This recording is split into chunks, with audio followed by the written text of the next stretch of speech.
Welcome, wildflowers. My name is Daniel. I'm here as a transformational teacher, but kind of like a pivot point. If you allow yourself to be open to what we're doing, you will learn to see the world in a very different way. And today is one of the greatest catalysts of this change. Today, the subject is about how to tune yourself into the spiritual presence of the world that we're stepping into. Tune into the world we're stepping into. This is active. We're doing this. You're not waiting to be dragged by time. If you do, it'll take longer. It's up to you to choose to be ahead of the curve, ahead even maybe of all the people you know, because you need it. This is medicine for you because you're already feeling this calling. You're already feeling this. You know it in your own way. And the way you know this is medicine for others. It's a crucial piece of a bigger puzzle. We all have both a shared relationship to this broadcast, this broad vision, this broad spiritual presence that's calling out to us. We all have our own relationship to this transformational energy. And the ways in which we receive unique pieces are gifts for each other. We are here to do this together. We're here to do this together. So please be present with what this looks like in the future, because there's no rivalries here. It's not acceptable. We're not jockeying for position. We're not proving ourselves. We don't clear space to brush away other folks in order to make our own point. We step into what we are and we resonate and we sing and we find the ways to harmonize. And when the threats of old ways are present, we do our best to gracefully flip them down. Necessary. We do what's necessary. It's not a focal point. There is so much spiritual and material garbage in this world. And we will continue to address it as needed and flip it back down to be composted. This is what we're doing. This is why we're doing this. We're here to be present with each other in a way that makes it more real. Now, those of you who have studied any Hermetic wisdom, Hermes, Thoth, has been a sacred guide to us for the entire course of human history, 13,000 years. See it in this frame. For 13,000 years, this contingent of sacred beings has been guiding us. And throughout different eras, they've given us wisdoms that are appropriate for each era. And now is no exception to that. We are receiving unique wisdom and guidance now, and many more people are prepared to receive it than have been throughout hundreds of different incarnations of these mystery schools on planet Earth. And one of the core continuous tenets is as above, so below. What this means is we're living in a fractal reality. We're living in a reality that has replicating patterns, and each nuanced version has its own uniqueness. But there's also these common patterns between what is happening on a greater spiritual and material global plane and what's happening within ourselves. So today we're going to work with this analogy because the goal is to support each other in being present with a better way to live our normal lives with our families, with everyone we love. How can we know? How can we trust that we're contributing to the best course? And how can we love it? How can we enjoy it? How can we be this in a way that allows us to fully live in what we may have thought of as enlightened future? And instead of putting it out here, chasing it like a carrot on a stick, we learn to be it now. There's an art to this. And today we're going to explore it much more thoroughly. Now, let me see here. Oh, goodness gracious. Good to see you all. My chat windows was blocked. Alan, thank you for being here. Good morning. JJ, greetings. Elizabeth, thank you for being here. Emiliano, love and light to you. Brandon, yes, indeed. Hello, family. Alan, there is, and I want to begin with this. When we tune in to what we really need, we can learn the art of it. We have a root chakra, and this connects us to the spiritual resonance of the earth. And every desire that manifests within us has a connection to this root, meaning there are better and worse ways to fulfill your desires. Now, if you have a desire that's beginning to bud, you can actually misplace it. You could be like, I want ice cream, and it might fulfill you in a certain way. But it's also quite possible to have a desire that has a deeper truth to it. It needs a fulfillment. It needs a deep beneath the surface of your conscious normal relationship to what's possible. And when you tune into that, there are more nuanced ways to fulfill our desires. The earth has been teaching us for a long time how to make a connection between there's a root force drawing us to be more in tune with our material existence. And this can be activated through joy. So you have something that's a gift, that's a pleasure to you, that's a gift from the earth. This is sacred, but it's also nuanced. It's not an either or kind of thing. You eat too much ice cream, you're going to get sick. You eat too much, you consume too much. Many things, you're going to get sick. So under multiple circumstances, she's trying to call you closer. She's giving you a little, just a spoonful of sugar helps the medicine go down. She's giving you a little joy in a simple way that you might think you're above, a treat. But then stay with her. Stay with her and listen, because there's something present here that she'd like to teach you.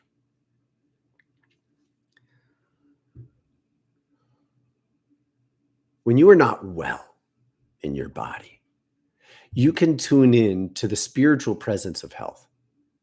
And when you tune into the spiritual presence of health, it's like holding the resonance that will draw your material body towards it. Mind, body, and spirit work this way.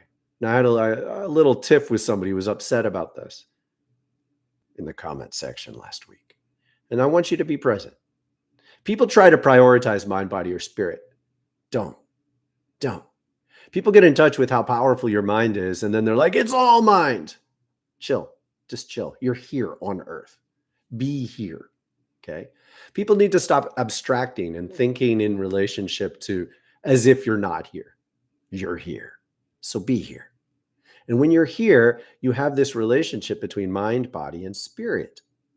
You need to harmonize these forces. If you let the illness within the world and the illness within your body be the dominant presence, your mind will be drawn into that illness as well. If you live next to a polluted river and you don't recognize how unbelievably unacceptable that pollution is, you will be drawn into conformity with the pollution. Your mind will start making, excuses for it. Now, this might sound abstract. It's not. Most rivers and lakes that I've ever been to are polluted. My local lake, there are days now where we can't go swimming. The Hudson River, the mouth of the Hudson River, was once one of the freshest bodies of water in the world. You could drink out of it. Now people won't even put their foot in there. We have learned to allow terrible circumstances to be normal.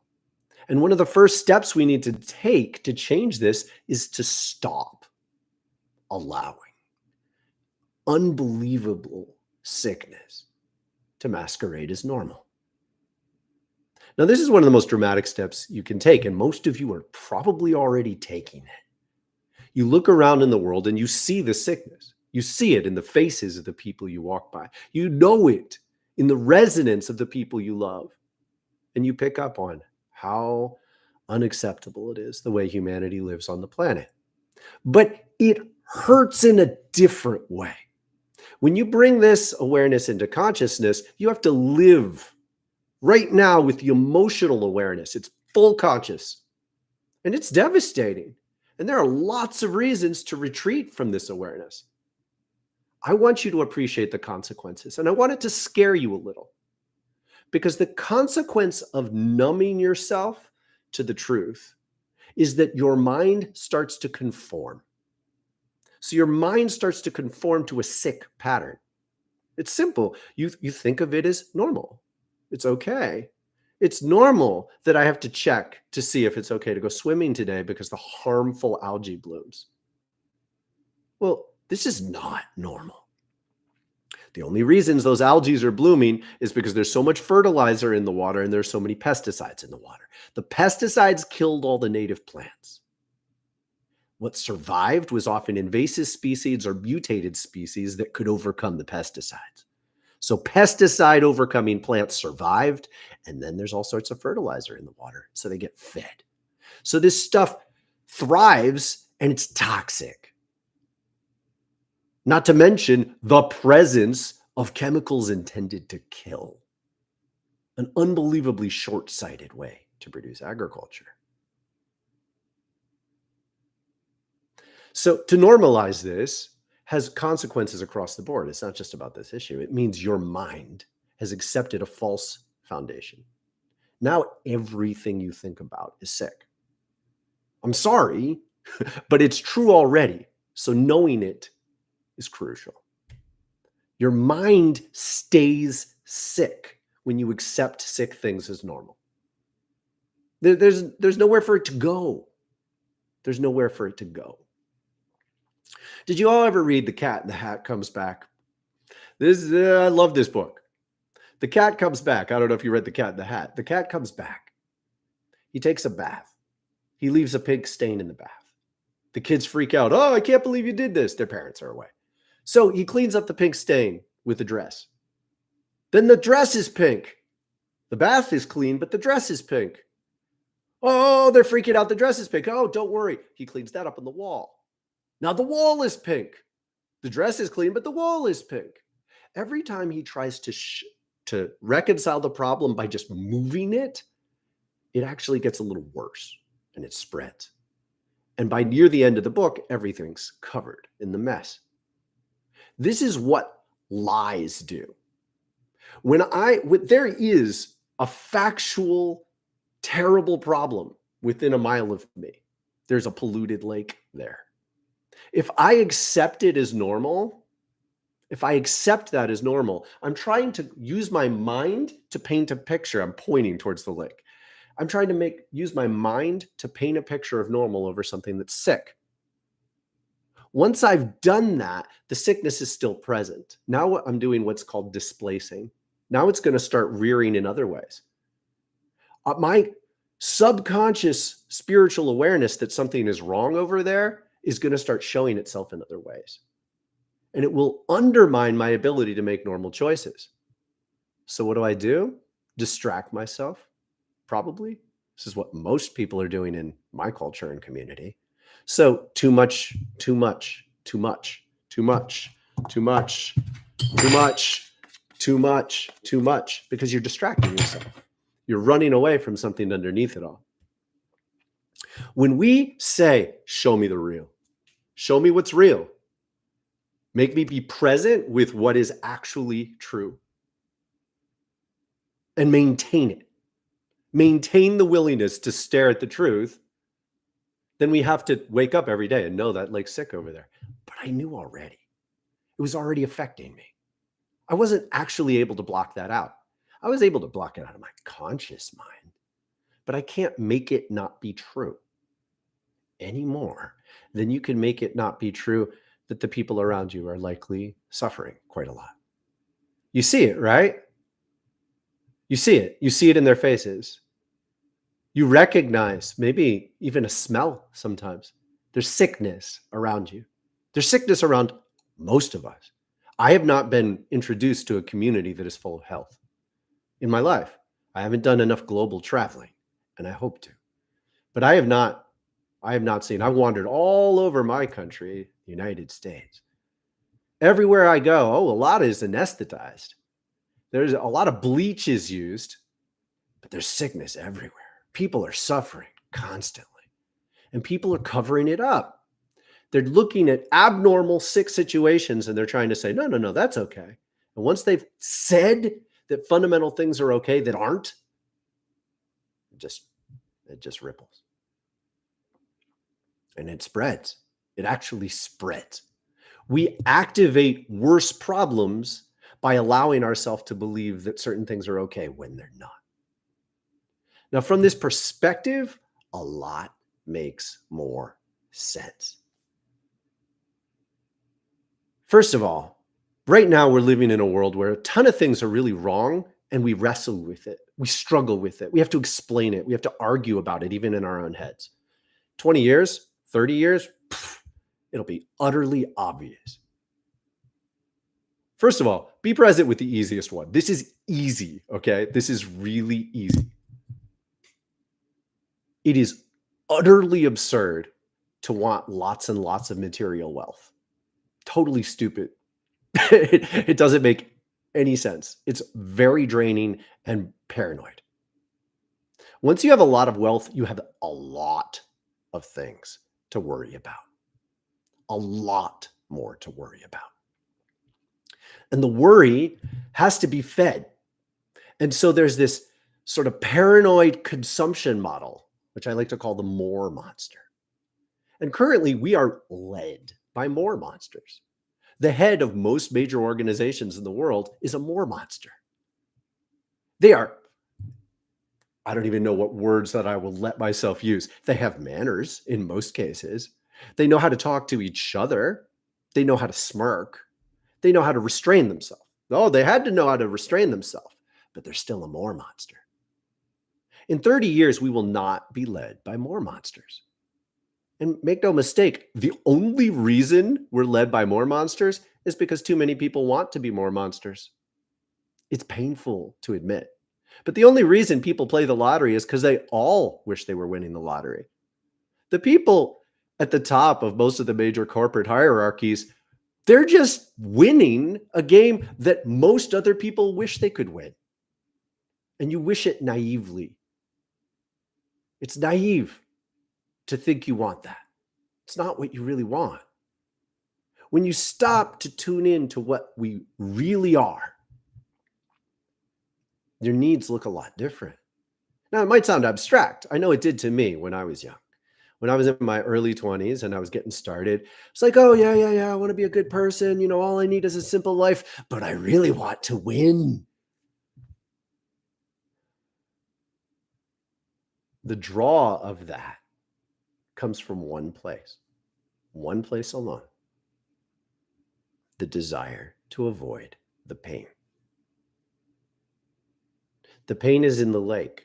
The pain is in the faces of the people you love, and the pain is in oneself. And until you learn to look at it and stay with it, no matter what it takes, you live in fear almost all the time.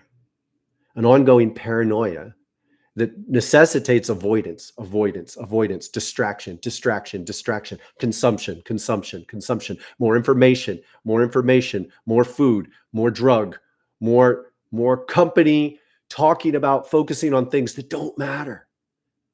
It's all directly stemming from a fundamental avoidance. Because on the deeper levels of your presence is suffering. You don't want to feel the suffering. It's natural not to want to feel the suffering, but there's always two choices. Two. It's not a real choice, but it feels like a choice until you make it. Are you going to numb and distract yourself, or are you going to truly heal? Now, I can tell you, spoiler alert, numbing and distracting yourself is the cycle of karma. It will just keep going. It's not going to change. But you want to believe it's possible to change it. And that's what we're here to try to do together. Not only to help cultivate the belief that it's possible to change, to help grow it. We are called to come together to hold the health, because the gift of this is very present. See, on a material and a mental level, we cannot change things as quickly. On the material plane, the presence of the pollution is unavoidable. It's there. I can't believe it out of existence. Similarly, in your body, there is sickness that is present that you can't just believe away. On a spiritual level, when you begin to tune into your spirit, you will find your karma.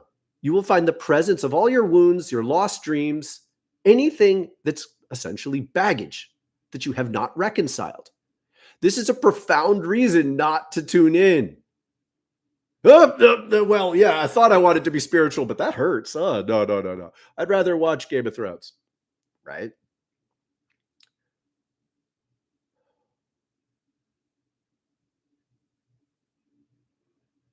You have to stay with the pain. And it's not endless. The goal here is to clean your house. It's to clean your house. This is your house. This is not you. This is a gift that's actually a loan. You're going to give this back. And the state you give this back in is going to define the state of the next situation you're born into. Be with that. So do it now. Don't do it because you're afraid. Don't do it because you're afraid of being reincarnated. Don't do it because you don't want to be reincarnated. Do it because it's joyful to live in a clean house. So you look in and you're staring to learn how to heal it, to clean yourself. And so you're present with the worst, but you do it in a way that unwinds it, cleanses it, transmutes it, gives anything back to the earth in a way that's healthy. She's making a deal with you. She's here to help you. She's here to help. She will help you, and she will take some of your pain and confusion, but you have to do a certain amount of work to make that real. Be present with that. She's here to help you, but you can't just dump it. She's smart about this. You can't just dump your dissonant energy because you did something that created that. You have to commit to not doing it again. She's going to make you keep carrying your burdens until you commit to generating energy in a different way. And here is where we get to the good part. If you collaborate between your mind and spirit, you could start to be present with health. So while there is a certain amount of pollution in your body and in the world around you, you can start to breathe life into a state of being where the pollution is not present. And as you do, it becomes more real. And you're flipping the script. Rather than allowing your mind to be bent towards toxic communities, cultures, patterns, rather than allowing your mind to give in to the collective desire to pretend that it's normal that I can't go swimming in the lake and there's weird foam at the edge, rather than accept that, you're going to start holding health. Now, every day you do this, you get to be present with the health. The challenge is it's abstract. It transcends the material plane. So when you go down to the lakeshore, it's still going to look like shit. And when you stare into your body and you get up in the morning, it's still going to hurt. But then you do the work. You do the physical work. Now, what this looks like to begin with is a spiritual practice. You wake up and you take care of yourself, mind, body, and spirit. And you do this daily. Every other day, something significant. And as you do, you begin to make it real. And it works all the more effectively if you keep your mind grooving towards health. So your mind and your spirit collaborate to hold the spiritual resonance of what it would be like if the world was a healthy place.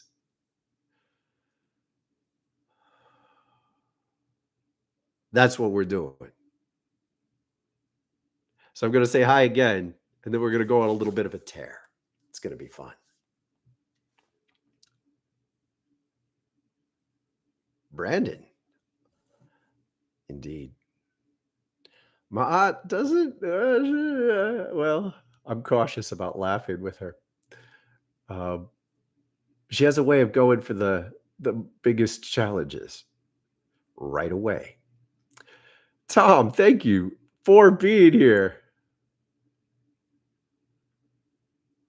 Trevor. Thank you, Trevor.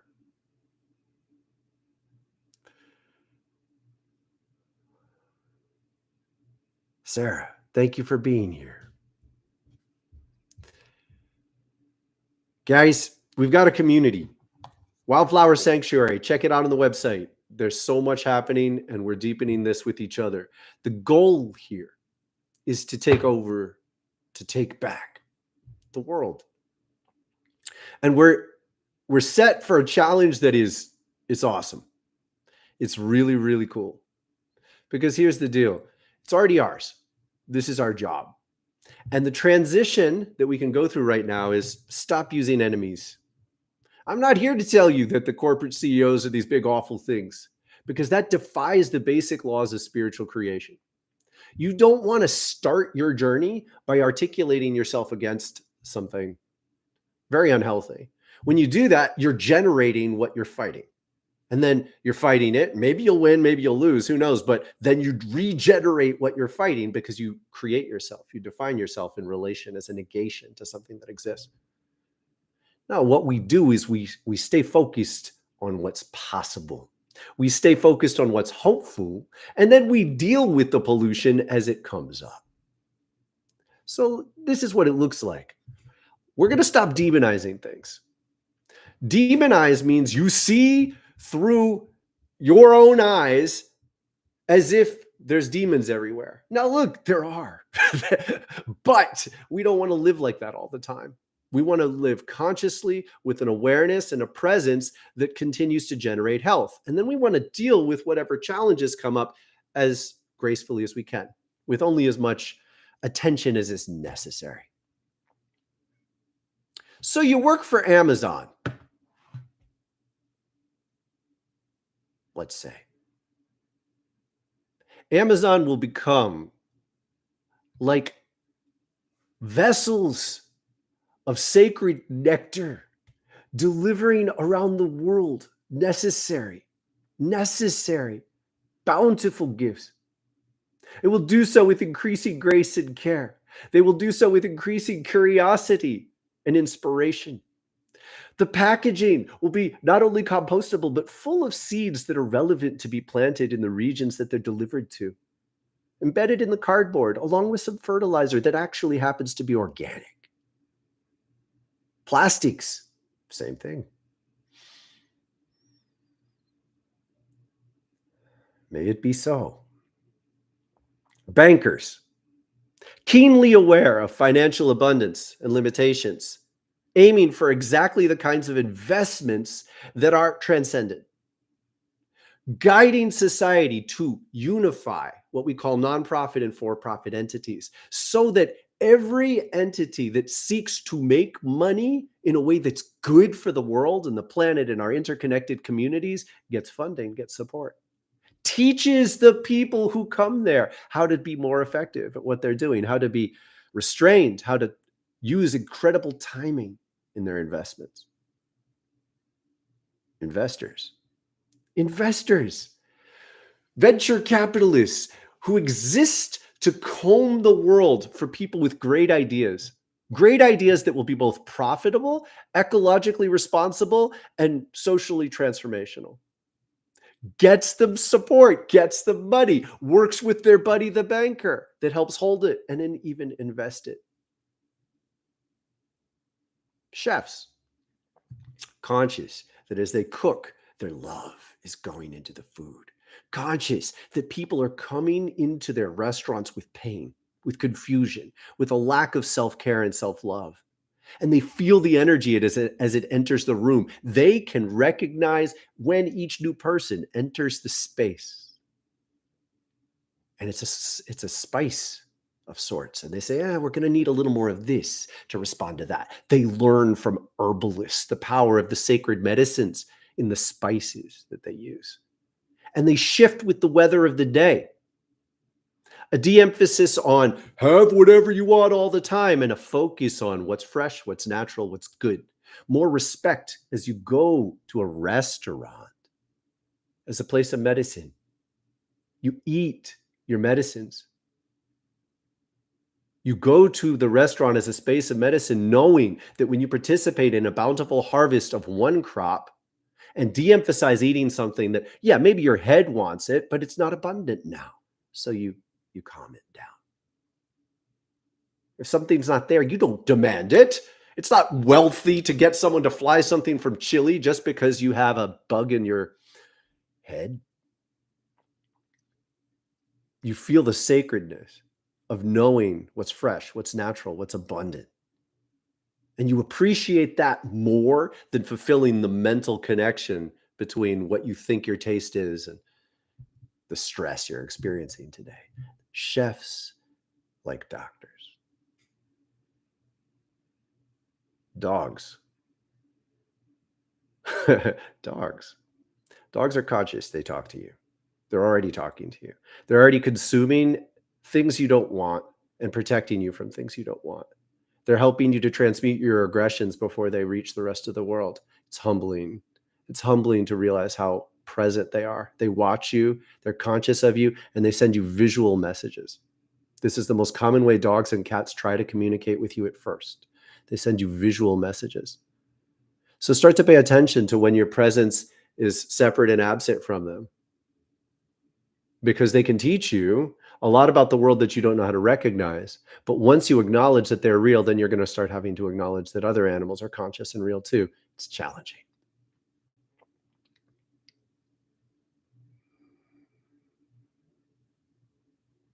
Nonprofits will not exist in the same form, because it doesn't make sense to have people living and working in a nonprofit and then having to spend their time begging for money from other people.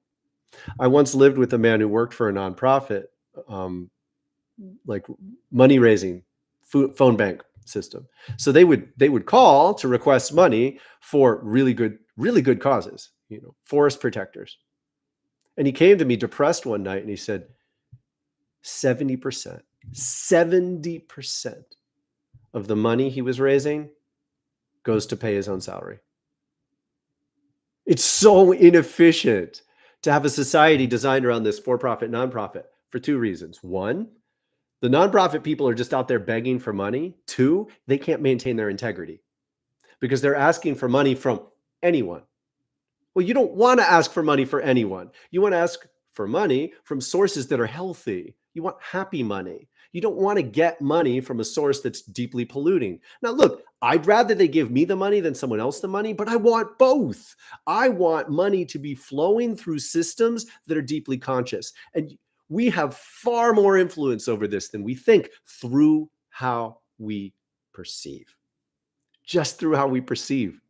Don't run to actions yet. What we're here to do, Tuesday morning, 10 a.m., spread the word. What we're here to do, Wildflower Fire Sanctuary, wildflowerfire.com. Check it out.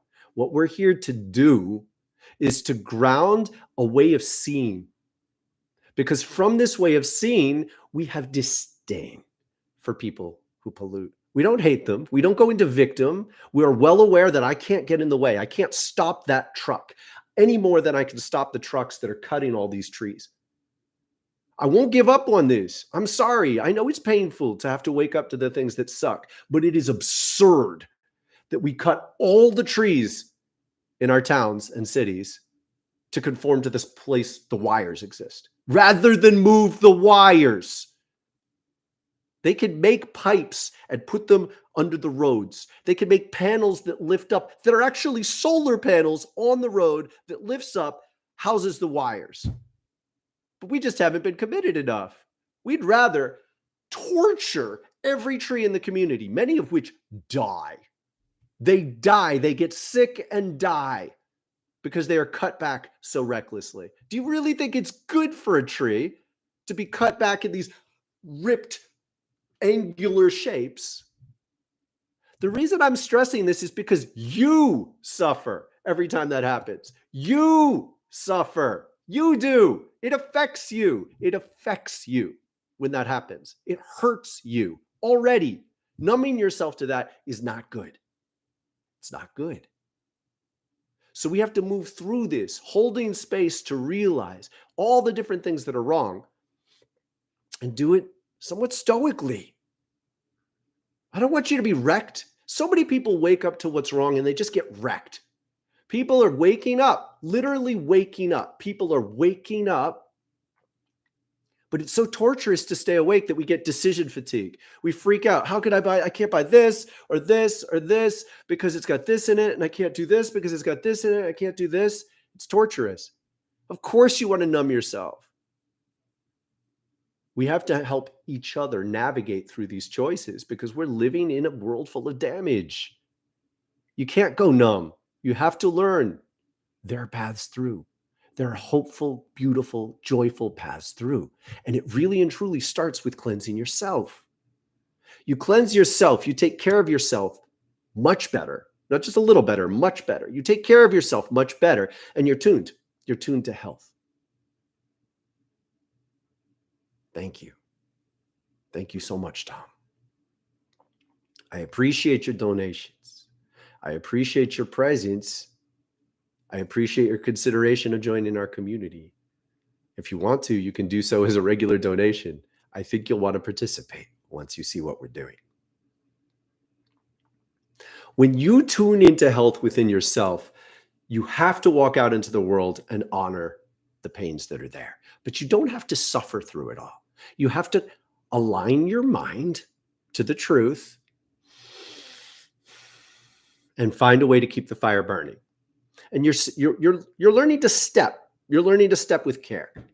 But your spiritual commitment to health bears incredible magical gifts. First of all, start picking up things before you eat them. Before you buy them, pick them up, hold them. Learn to measure the resonance. Pick up 2 things, hold them, change hands, hold them again, so you can account for any difference between your left and right side every once in a while. And trust your instincts on the resonance. Sometimes it'll surprise you, but many times it won't. You'll be able to measure whether someone is truly an organic farm. You'll be able to tell. You'll be able to measure whether there's toxic chemicals in something. You'll start to taste it. The better you get at it, the more effective this is, but you've got to circumvent using your mind to try to conform to all your values. It's too exhausting. You have to use your resonance. And as you pick it up, you start realizing something. You can make much quicker choices. Pick up this, pick up this, pick up this. Now you're going to pick up something else. It's not that it's unhealthy. It's that it's just too much. You want to be a little simpler once you get healthy. Once you get spiritually awakened to a certain level, you want to get it a little simpler. There are reasons so many people eat rice and beans. I encourage you to consider it. By the way, eat vegetables for breakfast. It's great for you. I'm doing the weave. I'm good at it, actually. Some people just know about it and they aren't. I'm doing the weave, and we're weaving these things together, and I'm saying to you, there's a better way, and you can start already. You can start already. And it involves looking into the future, and you account for what you can and can't do. You don't just keep staring at the big megalithic awfulness. You go, okay, that sucks. Whoa, that sucks. Whoa, that sucks. What can I do? You can hold the possibility. And you can hold the possibility with nuance. And when you reach a roadblock, you turn around and you find a different place. What are the ways? Where are the possibilities to bend the world a little more towards your spiritual potential, the spiritual possibilities? I want you to see this with me. Why is it that one organization can't emerge that's suddenly radically different. There is no rule that says every CEO has to make $1 billion. Where's the CEO that says, I don't need to make $1 billion. I don't want all that money. I don't want a yacht that I have to worry about the yacht. Maybe rent it every once in a while. Who cares? It's not more inspiring to accumulate it all. So where are they? Where are the people who are standing out, who are being radically humble? I don't want you to be quiet about it. Where are the people who could take more power but don't?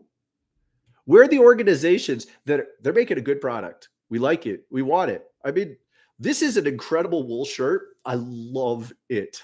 When I wear natural fiber, particularly wool, it feels so good. I'm not opposed to capitalism. It brought me this. So where are the people who are making amazing things? I am asking you this. Tell us, comment, tell us. Who is doing amazing work and deserves the money they make? Who are they? Now, who's doing amazing work, deserve the money they make, and they're living a good life? They're not taking 10, 20 times as much as their employees. They're not certainly not taking 100 times as much as the rest of their employees. They're being like, yeah, I got what I need. Got a good house, go on vacation 4 times a year. Take your time. Where are they? Let's talk about them. Let's bring it to the surface. And before you know, imagine it. Imagine a story of someone just busted through, presencing themselves with amazing creativity and saying, well, I don't really want to drown in the gifts, in the fruits. I want to share them. Doesn't it make your heart sing to consider people making these choices? Be good at capitalism. Be good at it. Just change the flows. Walk around being look, Shaq. He walks around stores and sees kids who don't look like they have a lot of money and buys them bikes. That's awesome. Like, that would be something cool to do with your time once you've been famous and made a lot of money. There, boom. Tell us more examples. Why? Because we need to fill our heads with this. It shouldn't be so difficult to get an algorithm to show us things like this, but maybe we have to boost it, talk about it. We have to emphasize what our values are loudly enough that we find out people are following this call already. I'm not making this up. I am channeling it and amplifying it. And many of you are as well. This is the Rainbow Warrior calling, and it's supposed to be fun. We're supposed to be happy. Our happiness is an advertisement for the new way of life. How can I be happy in the face of the pollution and pain? Because I cry when I need to. Because I scream when I need to. And for those of you who have been around, I'm going to ride through the deep emotions. Probably only going to get more intense with time. But overall, I get to stay happy a lot more. A lot more.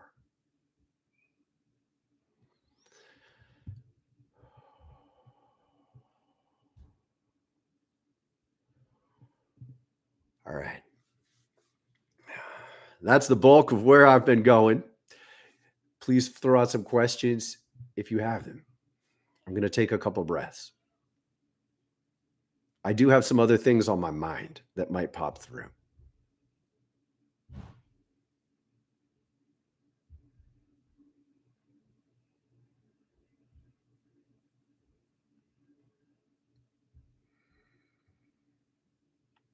So I want to alert you to something.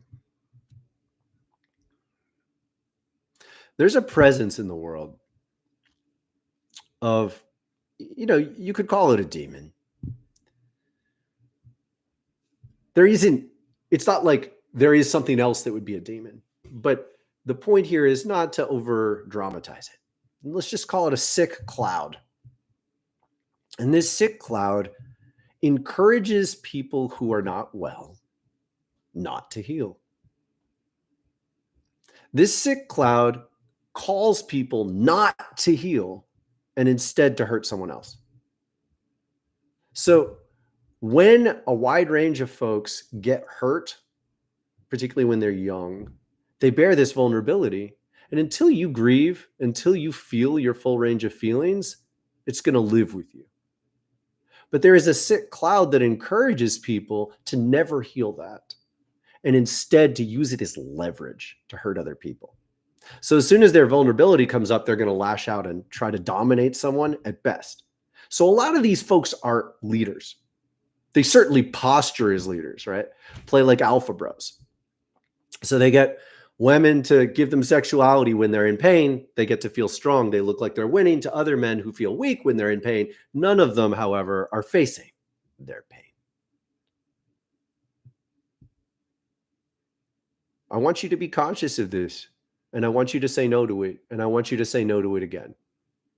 I want you to learn to distinguish when you're in the presence of someone, and I want you to learn to distinguish when you're in the presence of the presence within yourself that draws you not to heal, draws you, urges you to somehow play a role in the world as it is to avoid your pain, as if that's winning.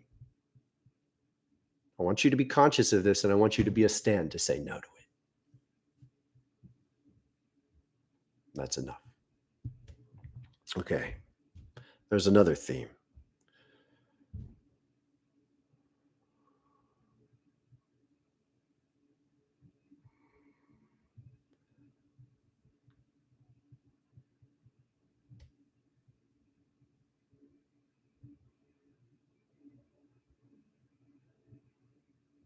Yes. Rice, beans, potato, fasting. Excellent. Vegetables for breakfast. Vegetables for breakfast week.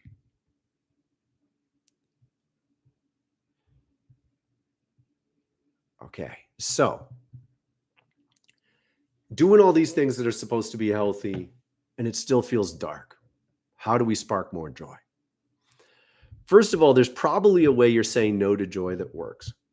So for many people, I think you need to be willing to return to things that used to work. We're inheriting a lot of spiritual baggage. We're inheriting a lot of spiritual baggage from a past that split spirituality off from modern world. So it basically said a lot of the pleasures of living on earth are bad because that's what spiritual is. And I discourage you from this.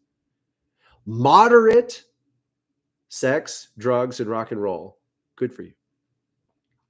Moderate consumption of a wide range of things, good for you. Conscious, intentional, woven into a rhythm where you're aware of why you're doing it, where you're aware of how you influence the people around you, where you're aware of how you sleep, where you're aware of how you wake up. And moderate, because all of these things could be misused to numb you and avoid. I cannot count the number of spiritual people who maybe need a beer. You want a glass of wine? That's fine. And look, two a week, probably a healthy level. When I exceed that, I'm like, what's going on? Why? It's a subtle way of living. It's very subtle. It's a little more difficult, but it's a lot more fun. We're supposed to be able to let go of the pain sometimes. The same actions and substances that can be used to numb and avoid can be used to temper enough to move through a cycle and feel joy. But then when it's time to stare at the pain, you've got to do it. Now, for a lot of people, that means help. You have to ask for help. It's not easy. One of the hardest things I went through was uncovering my trauma and then choosing to keep needing help because it didn't end quickly. I had to ask for help, and then I had to ask for help again. I found myself out of money. Someone stole my license plate on my car. I didn't even have enough money to pay for gas to get to the store and to get back to where I was living. So I had to buy food from a gas station.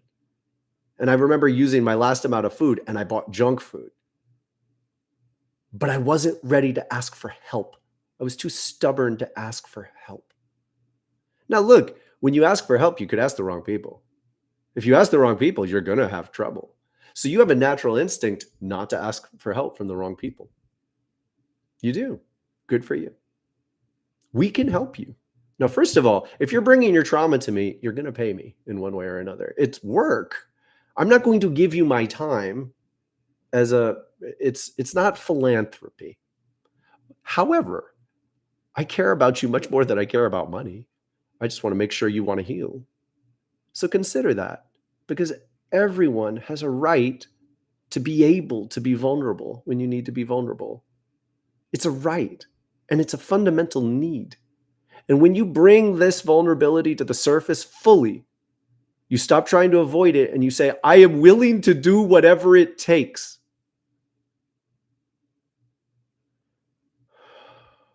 You get under it. It is literally possible to get under the worst and find something bigger. I once worked with a healer who said, the space that we were holding in this community is bigger than the Western intellectual disease. The world is currently has a major case of the Western intellectual disease, where this mind state tries to categorize and understand and control everything. It makes us sick. We are in Wildflower Fire generating a space that's bigger than the Western intellectual disease. And we're here to heal it. We're here not only to heal it, but to find the most amazing, joyful, inspiring things we can do in the world. I am only looking forward in a conscious way. I look forward. I look through the rearview mirror. Like when something from my past rears up, I'm like, what? What's up? Why are you calling me? How you doing? What's up? And I'm doing it through the mirror. I'm looking into where we're going. And when I do that, I'm thinking constant, like, it's a dance. It's a dance. There's sickness everywhere. I walk outside the street. I see the wires. I pray for the trees. Give a little prayer. I walk down the road. I pass someone. There's a dissonance. I pray for them. I pray that love be with them in the need be. And I'm a little curious. Is there a new kind of prayer I'm going to come up with today? Staying a little curious. Is there something new in this? Oh, maybe relying on an old prayer. Love be with you. May you feel the healing that you need. Then I do a handstand. Then I do a handstand on the sidewalk. First time I did this, I flopped onto the ground, right? First time I did it, I flopped onto the ground and I was jolted. I got up again and I did another one really slow. As soon as you do a handstand on the sidewalk, even just kick up. Just put your hands down, kick up into a handstand. You're going to break the tension.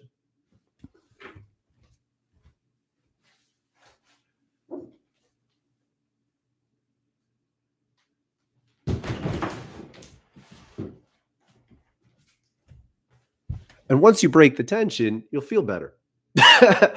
You'll feel better because you just tapped into something no one else is doing. So look, this is it, yo. But you don't get this unless you realize it's alone. This is alone. This is alone.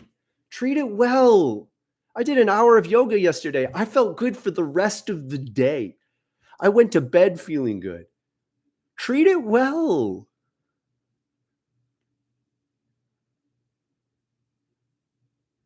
And for almost all of you, this is where you need to begin. Treat this well. By the way, I really did go over on purpose, but I didn't notice I was as close to my chair as I was. I like rolling out of it. It's fun. When you find what you're capable of doing that's on your edge and you do it, no one else around you is doing this. Like, let me scare you a little bit here. If I may have your permission to scare you. You are trapped by the minds around you. You are trapped by people's mind who live in proximity to you. I once lived in a house in Arizona, and one day I woke up and I felt something weird. Now I was waking up spiritually, and I felt a new presence. I'm like, what is that? And I stayed curious for about half an hour until I went to the bathroom and I saw a spider this big. It was huge, thick limbs. I could tell when that spider showed up in my range. This is happening to everyone all the time. You are being pulled by the mind of the people around you. And it's like quicksand. In most cases, it's not appropriate to fight.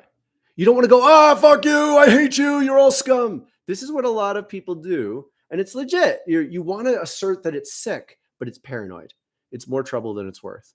You need to stay conscious. And you go, okay, what can I do? What can I do? What can I do right now that's going to help me pull out of it? And your body's one of the best ways. So you always have some things that you're good at that you know you can do, and some things you're learning to do.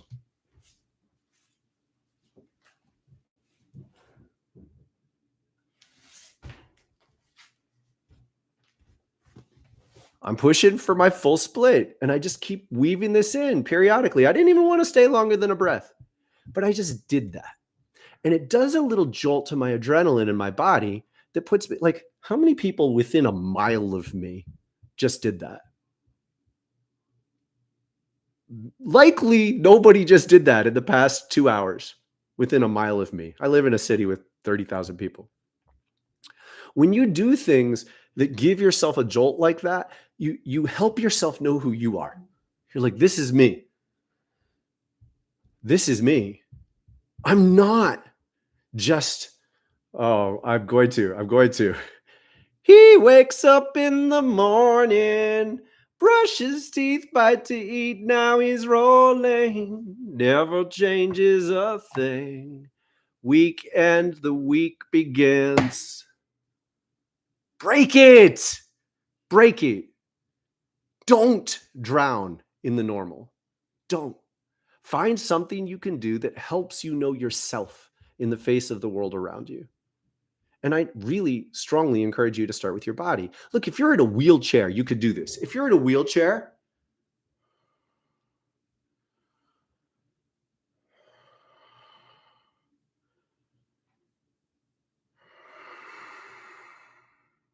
look, I didn't even slow my breath down. Now I want to, but I didn't want to at first. So I didn't.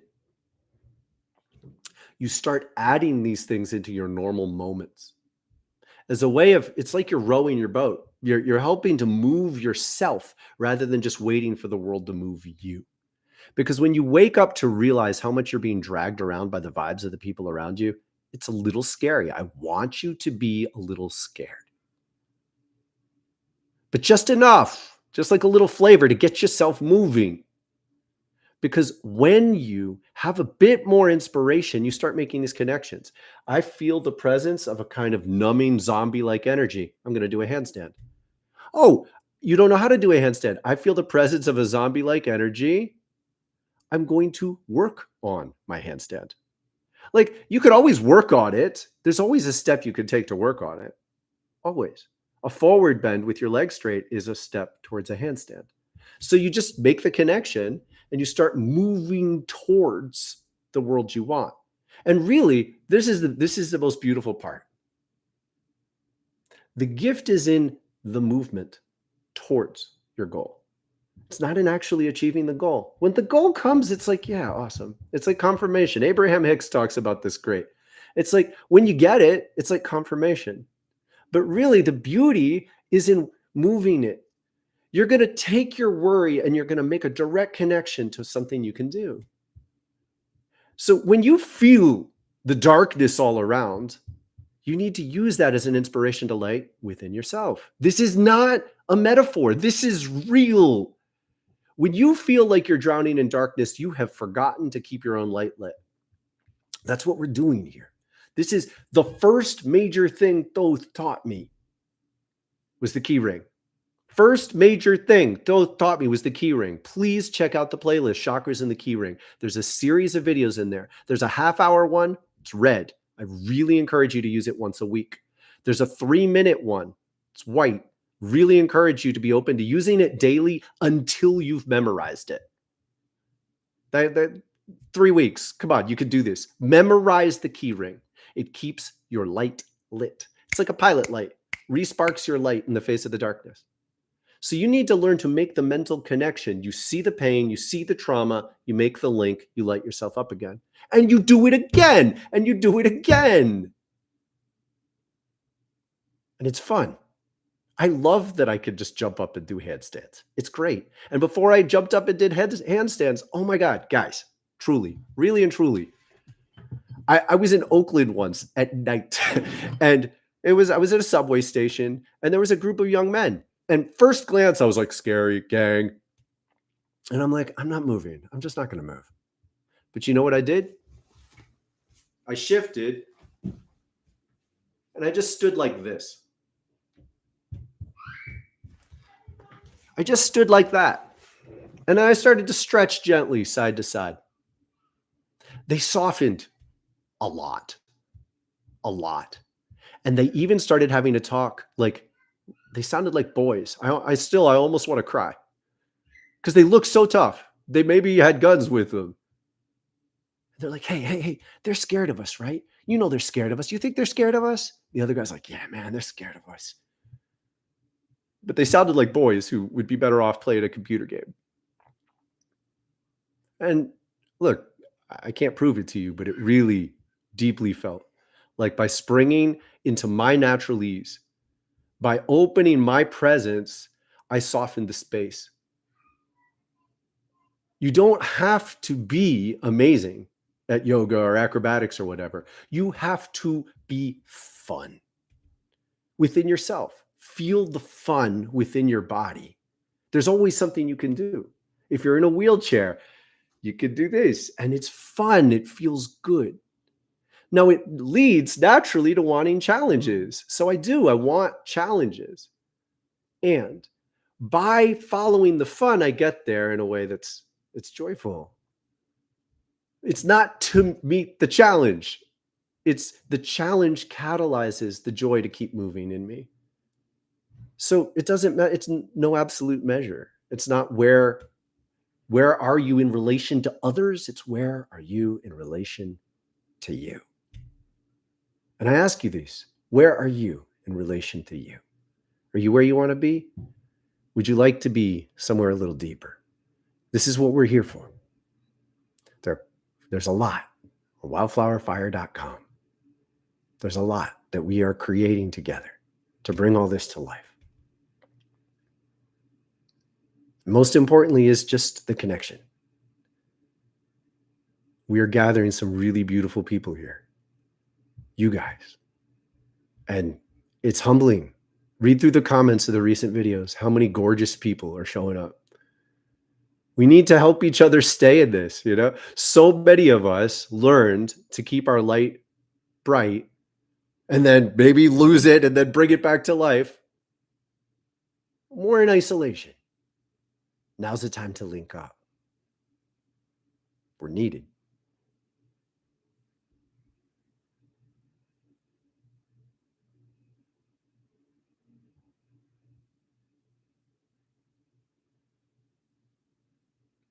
You guys are awesome. I can't read the comments as quickly as they go by anymore, but I'm really happy to be here and around you. We're about to shift over to the sanctuary. So everyone is welcome. This is the sort of the sanctuary welcome room. This gathering is free. And we do a meditation together and just have some talking afterwards, some reflection, answering some questions. It takes on a different character every week. We do encourage you to join the sanctuary, which is a membership space. And for those of you who are challenged by this and yet feel really called, there are work trade opportunities, as there are with the courses. There are some incredible courses that help step you through how to keep your personal spiritual practice lit and bring it back to life, find your challenges and read your own energy field. For those of you for whom finances are a direct challenge, or for those of you who just have incredible skills, talk, you can do them. I want you to do them. We'll find a way that you can give back to the community and help us grow. So I love you. You guys are awesome. Thank you for being here. It is my honor to do this work with you. I'm so glad to be a part of coming to life together. I'll see some of you soon. I'll see many of you over the course of the next weeks. Thank you for being here. Love be with you and your families.